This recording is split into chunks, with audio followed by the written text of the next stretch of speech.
Numbers chapter 30. Then Moses spoke to the heads of the tribes concerning the children of Israel, saying, This is the thing which the Lord has commanded. If a man makes a vow to the Lord, or swears an oath to bind himself by some agreement, he shall not break his word. He shall do according to all that proceeds out of his mouth. Or if a woman makes a vow to the Lord, and binds herself by some agreement while in her father's house in her youth, and her father hears her vow and the agreement by which she has bound herself, and her father holds his peace, then all her vows shall stand, and every agreement with which she has bound herself shall stand. But if her father overrules her on the day that he hears, then none of her vows nor her agreements by which she has bound herself shall stand, and the Lord will release her, because her father overruled her.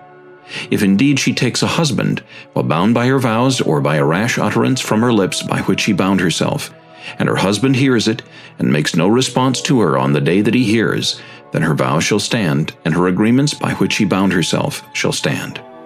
But if her husband overrules her on the day that he hears it, he shall make void her vow which he took, and what she uttered with her lips, by which she bound herself, and the Lord will release her.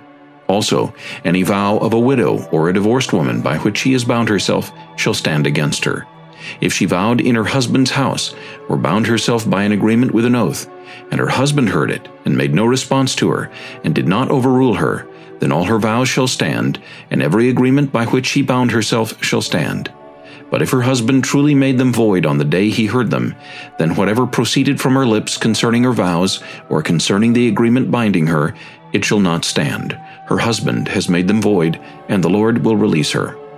Every vow and every binding oath to afflict her soul, her husband may confirm it, or her husband may make it void. Now if her husband makes no response whatever to her from day to day, then he confirms all her vows, or all the agreements that bind her, he confirms them, because he made no response to her on the day that he heard them.